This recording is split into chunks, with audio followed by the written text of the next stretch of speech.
Olá, graça e paz, muito bom dia, boa tarde, boa noite para você. Chegou a semana começando e hoje, no dia 29 de janeiro, domingo. Espero que todos possam ir com alegria à casa do Senhor, né? Que bênção maravilhosa podermos ter liberdade de participar do culto. Lembre-se, você não é assistente do culto, tá? Nós não assistimos culto, nós participamos do culto. Nós somos parte ativa no culto. Por isso devemos sempre estar atentos à palavra para dizer nosso amém, nosso glória a Deus, nosso aleluia, obviamente sem perturbar e sem atrapalhar o pregador, mas que você possa estar ciente de que você é parte ativa no culto a nosso Deus, porque você foi e você vai à igreja com o propósito de prestar culto a Deus. E Ele maravilhosamente ainda nos abençoa com uma palavra, com uma bênção de um cântico, com a bênção de uma oração, e Deus sempre nos surpreende na casa dele. Então não deixe de congregar, como é costume de alguns. Vamos para a leitura? Janeiro 29, Êxodo capítulo 8, do versículo 1 até o capítulo 9, versículo 35. Vem que vamos, nosso Deus fiel e bom conosco. Então o Senhor disse a Moisés: volte ao faraó e anuncie. Assim diz o Senhor: deixe meu povo sair para me adorar. Se você se recusar a deixá-lo sair, enviarei uma praga de rãs sobre todo o seu território. O rio Nilo fervilhará de rãs. Elas subirão do rio e invadirão seu palácio e até mesmo seu quarto e sua cama. Entrarão nas casas de seus oficiais e de seu povo. Saltarão para dentro dos fornos e das tigelas de amassar pão. As rãs avançarão sobre você, sobre seu povo e sobre todos os seus oficiais. O Senhor também disse a Moisés: diga a Arão, estenda a vara que traz em sua mão sobre todos os rios, canais e açudes do Egito, e faça subir rãs sobre toda a terra. Arão estendeu a mão sobre as águas do Egito, e as rãs subiram e cobriram toda a terra. Os magos, porém, usaram suas artes mágicas para imitar a praga e também fizeram aparecer rãs sobre a terra do Egito. Então o faraó convocou Moisés e Arão e disse: supliquem ao Senhor que afaste as rãs de mim e de meu povo. Deixarei seu povo sair para oferecer sacrifícios ao Senhor. Pois escolha a hora, respondeu Moisés. Diga-me quando deseja que eu suplique pelo faraó, por seus oficiais e por seu povo. Então o faraó e suas casas ficarão livres das rãs e elas permanecerão apenas no rio Nilo. Que seja amanhã, disse o faraó. Será como o faraó disse, respondeu Moisés. Então saberá que não há ninguém como o Senhor nosso Deus. As rãs deixarão o faraó e suas casas, seus oficiais e seu povo, e permanecerão apenas no rio Nilo. Moisés e Arão saíram do palácio do faraó, e Moisés clamou ao Senhor a respeito das rãs que ele havia mandado para afligir o faraó. O Senhor fez exatamente conforme Moisés tinha dito. Todas as rãs nas casas, nos palácios e nos campos morreram. Os egípcios ajuntaram em montões e um fedor terrível encheu a terra. Mas quando o faraó percebeu que a situação havia melhorado, seu coração se endureceu. E ele se recusou a dar ouvidos a Moisés e a Arão, como o Senhor tinha dito. Então o Senhor disse a Moisés: diga a Arão, estenda a vara e bata no chão. O pó se transformará em chames de piolhos em toda a terra do Egito. Moisés e Arão assim fizeram. Quando Arão estendeu a mão e bateu no chão com a vara, piolhos infestaram toda a terra e cobriram os egípcios e seus animais. todo o pó da terra do Egito se transformou em piolhos. Os magos do faraó tentaram fazer o mesmo com suas artes mágicas, mas não conseguiram. E os piolhos cobriram tudo, tanto as pessoas como os animais. Isso é o dedo de Deus, exclamaram os magos ao faraó. Mas o coração do faraó continuou endurecido, recusou-se a ouvi-los como o Senhor tinha dito. Em seguida, o Senhor disse a Moisés: Levante-se cedo amanhã e coloque-se diante do faraó quando ele descer ao rio. Diga-lhe: assim diz o Senhor, deixe meu povo sair para me adorar. Se você se recusar, enviarei enxames de moscas sobre você, seus oficiais, seu povo e sobre todas as casas. Os lares dos egípcios e todo o chão ficarão cheios de moscas. Desta vez, porém, pouparei a região de Gósen, onde meu povo vive. Lá não aparecerão moscas. Então você saberá que eu sou o Senhor e que estou presente até mesmo no meio de sua terra. Farei clara distinção entre o meu povo e o seu. Este sinal acontecerá amanhã. O Senhor fez exatamente o que disse. Um denso enxame de moscas encheu o palácio do faraó e as casas de seus oficiais. Todo o Egito ficou em estado de calamidade por causa das moscas. O faraó mandou chamar Moisés e Arão e disse: Vão e ofereçam sacrifícios ao seu Deus, mas façam-no aqui mesmo nesta terra. Não seria certo, respondeu Moisés. Os sacrifícios que oferecemos ao Senhor, nosso Deus, são detestáveis aos egípcios. Se apresentarmos aqui mesmo nossos sacrifícios que os egípcios consideram detestáveis, eles nos apedrejarão. Para oferecer sacrifícios ao Senhor, nosso Deus, precisamos fazer uma viagem de 3 dias ao deserto, como ele ordenou. Podem ir, respondeu o faraó. Deixarei que viajem ao deserto para oferecer sacrifícios ao Senhor seu Deus, mas não se afastem demais e supliquem por mim. Moisés respondeu: Assim que sairmos de sua presença, suplicaremos ao Senhor, e amanhã os enxames de moscas deixarão o faraó, seus oficiais e todo o seu povo. Mas fique avisado, ó faraó, de que não deve mentir novamente, recusando-se a deixar o povo sair para sacrificar ao Senhor. Moisés saiu do palácio do faraó e suplicou ao Senhor que removesse todas as moscas. O Senhor atendeu Moisés e fez os enxames de moscas deixarem o faraó, seus oficiais e seu povo. Não restou uma só mosca. Mas o coração do faraó se endureceu outra vez e ele se recusou a deixar o povo sair. O Senhor ordenou a Moisés: Volte ao faraó e diga-lhe: Assim diz o Senhor, o Deus dos hebreus, deixe meu povo sair para me adorar. Se você continuar a detê-lo e a recusar-se a deixá-lo sair, a mão do Senhor ferirá com uma praga mortal todos os seus animais, cavalos, jumentos, camelos, bois e ovelhas. Mais uma vez, porém, o Senhor fará distinção entre os animais dos israelitas e os dos egípcios. Não morrerá um só animal de Israel. O Senhor já definiu quando a praga começará. Amanhã o Senhor ferirá a terra. O Senhor fez como tinha dito. Na manhã seguinte, todos os animais dos egípcios morreram, mas os israelitas não perderam um só animal.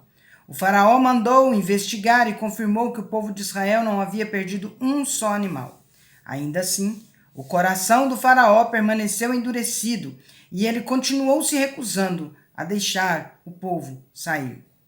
Gente, a gente fica vendo o faraó assim, e nós muitas vezes somos endurecidos. Deus avisa e a gente teima, né? O Senhor disse a Moisés e Arão: Peguem um punhado de cinzas de um forno de olaria. Moisés deve lançá-las no ar diante dos olhos do faraó. As cinzas se espalharão sobre a terra do Egito como poeira fina e provocarão feridas purulentas nas pessoas e nos animais em todo o Egito. Então Moisés e Arão pegaram um punhado de cinzas de um forno de olaria e se colocaram diante do faraó. Moisés lançou as cinzas no ar e surgiram feridas, tanto nas pessoas como nos animais. Nem mesmo os magos conseguiram permanecer diante de Moisés, pois surgiram feridas neles e também em todos os egípcios. Mas o Senhor endureceu o coração do faraó, e como o Senhor tinha dito a Moisés, o faraó se recusou a ouvir. O Senhor disse a Moisés: amanhã, levante-se cedo, vá até o faraó e diga-lhe: assim diz o Senhor, o Deus dos hebreus: deixe meu povo sair para me adorar. Do contrário, enviarei pragas sobre você, sobre seus oficiais e sobre seu povo. Então você saberá que não há ninguém como eu em toda a terra. A esta altura, eu poderia ter estendido minha mão e ferido você e seu povo com uma praga que os apagaria da face da terra. Mas eu poupei a fim de lhe mostrar meu poder e propagar meu nome por toda a terra. Assim, ainda assim, você se exalta sobre meu povo, recusando-se a deixá-lo sair. Por isso, amanhã, a esta hora, enviarei a tempestade de granizo mais devastadora de toda a história do Egito. Rápido! Mande seus animais e servos deixarem os campos e procurem abrigo. Quando o granizo cair, todas as pessoas e animais que estiverem ao ar livre morrerão. Alguns dos oficiais do faraó se atemorizaram com o que o Senhor tinha dito. Sem demora, recolheram seus servos e animais dos campos. Mas aqueles que não deram atenção à palavra do Senhor deixaram seus rebanhos e servos no campo. Então o Senhor disse a Moisés: estenda a mão em direção ao céu, para que caia granizo sobre toda a terra do Egito, sobre as pessoas, sobre os animais e sobre todas as plantas em toda a terra do Egito. Moisés estendeu a vara em direção ao céu, e o Senhor mandou trovões e granizo, além de raios que caíam sobre a terra. O Senhor enviou uma horrível tempestade de granizo sobre todo o Egito.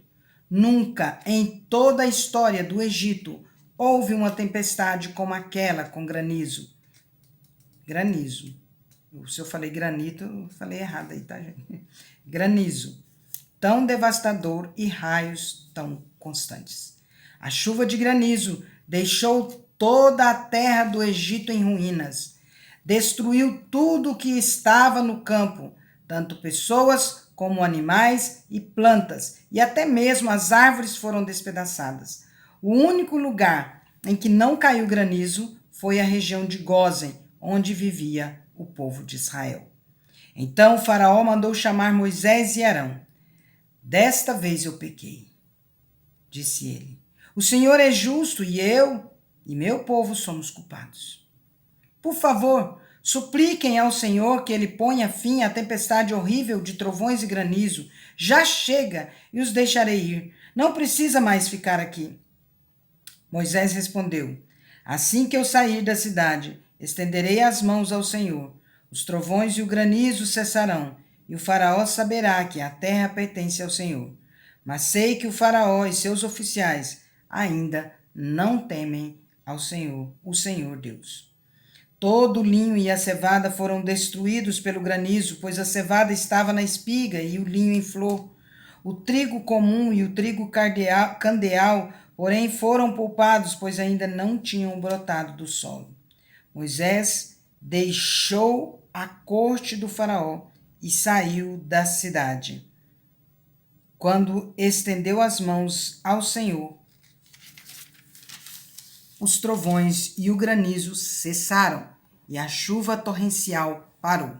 Ao perceber que a chuva, o granizo e os trovões haviam cessado, o faraó voltou a pecar e seu coração mais uma vez se endureceu, assim como os de seus oficiais. Uma vez que seu coração continuava endurecido, o faraó se recusou a deixar o povo sair, como o Senhor tinha dito por meio de Moisés. É assim, gente. Às vezes, Deus endurece os nossos corações, mas às vezes, Ele permite que nós sejamos endurecidos para acordar, porque o nosso Deus está. Agora, coração endurecido mesmo, endurecido, são daqueles que não aceitaram o Senhor, não receberam o Senhor como Salvador de suas vidas, o Senhor Jesus. Quem recebe o Senhor Jesus, Deus não endurece o coração de forma assim, né, como esse aqui. Mas quando as pessoas não reconhecem Jesus como o Senhor de suas vidas, eles têm o coração muito endurecido mesmo. Mateus capítulo 19, dos versículos 13 a 30. Certo dia, trouxeram crianças para que Jesus pusesse as mãos sobre elas e orasse em seu favor. Mas os discípulos repreendiam aqueles que as traziam. Jesus, porém, disse: Deixai que as crianças venham a mim, não as impeçam, pois o reino dos céus pertence aos que são como elas. Então, antes de ir embora, pôs as mãos sobre a cabeça delas e as abençoou. Um homem veio a Jesus com a seguinte pergunta: Mestre, que boas ações devo fazer para obter a vida eterna? Vejam vocês aqui a intenção de comprar a vida eterna. Comprar. Um homem veio a Jesus com a seguinte pergunta: Mestre, que boas ações devo fazer para obter a vida eterna? Então, o que eu dou em troca da vida eterna? Por que você me pergunta sobre o que é bom? Perguntou Jesus. Há somente um que é bom. Se você deseja entrar na vida eterna, guarde os mandamentos. Quais? Perguntou o homem. Jesus respondeu: Não mate, não cometa adultério, não roube, não dê falso testemunho, honre seu pai e sua mãe, ame o seu próximo como a si mesmo. Veja bem aqui que Jesus, ele colocou aqui todos os pecados, todos os mandamentos que estão relacionados entre os seres humanos, né? Homem com homem, mulher com mulher aqui, né? Qual é o relacionamento entre o homem, generalizando aí no termos de humanidade, né? E não colocou aqui entre o relacionamento de Deus, porque os 4 primeiros mandamentos têm relação entre o homem e Deus. E os outros 6 mandamentos é da forma horizontal, né? Aí Jesus passou a falar para ele todos esses mandamentos, ó: não mate, não cometa adultério, não roube, não dê falso testemunho, honra seu pai e sua mãe, ame o seu próximo como a si mesmo. Tenho obedecido a todos esses mandamentos, disse o homem. O que mais devo fazer?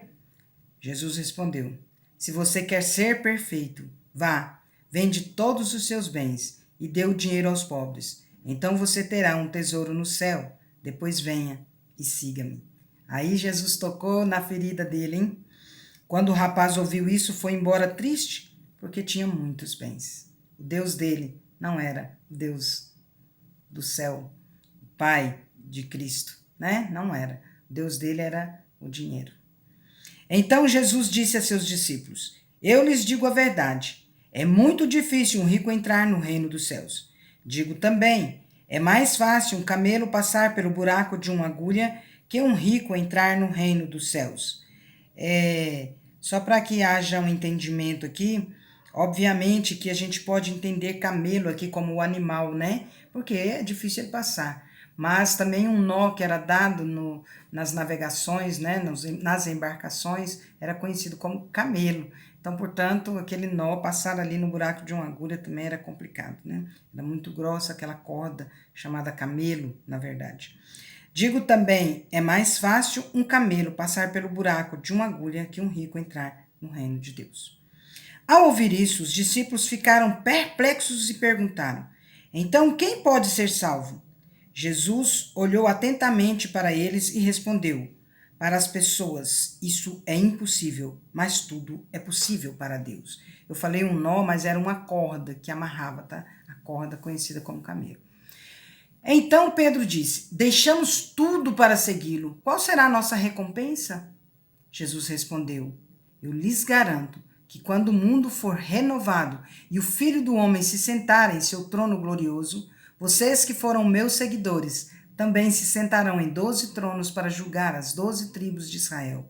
E todos que tiverem deixado casa, irmãos, irmãs, pai, mãe, filhos ou propriedades por minha causa, receberão em troca 100 vezes mais e herdarão a vida eterna. Contudo, muitos primeiros serão os últimos e muitos últimos serão os primeiros. Salmo 24, de 1 a 10, Salmo de Davi. A terra e tudo o que nela há são do Senhor. O mundo e todos os seus habitantes lhe pertencem, pois sobre os mares ele edificou os alicerces da terra, e sobre as profundezas do oceano a estabeleceu. Quem pode subir o monte do Senhor? Quem pode permanecer em seu santo lugar? Somente os que têm as mãos puras e o coração limpo, que não se entregam aos ídolos e não julgam em falso. Eles receberão a bênção do Senhor e a justiça do Deus de sua salvação. São esses os que te buscam e adoram em tua presença, ó Deus de Jacó. Abram-se portões das cidades, abram-se antigos portais, para que entre o Rei da Glória. Quem é o Rei da Glória? O Senhor forte e poderoso, o Senhor invencível nas batalhas.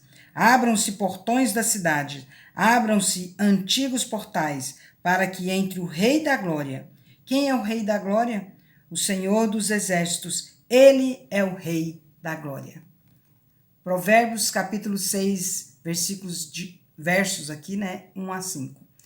Meu filho, se você aceitou ser fiador de seu amigo, ou se concordou em garantir a dívida de um estranho, se caiu numa armadilha por causa do acordo feito e se está preso por suas palavras, siga meu conselho e livre-se dessa obrigação, pois você se colocou nas mãos de seu amigo.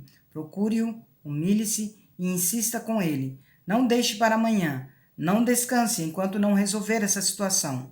Livre-se como a gazela que escapa do caçador, como o pássaro que foge da rede. Oh, maravilha, que bênção grandiosa! Encerramos nossa leitura de hoje com a graça e a bondade do Senhor conosco. E é isso aí, amanhã, segunda-feira, dia de descanso para mim. Aí, muitas pessoas vão trabalhar. E como diz a Leila, né? A Leila falou que agora que ela aposentou, ela trabalha dobrado e sem ganhar salário. É bem assim, né, gente? Mas o nosso bom e fiel Senhor está conosco sempre. Então, gente, finalmente, tudo que é verdadeiro, tudo que é respeitável, tudo que é justo, tudo que é puro, tudo que é amável, tudo que é de boa fama, se alguma virtude há e se algum louvor existe, seja isso que ocupe o nosso pensamento em nome de Jesus. Amém? Vai lá, cumprimente alguém hoje, estenda a mão e diga: Deus é justo, Deus é bom. Vamos?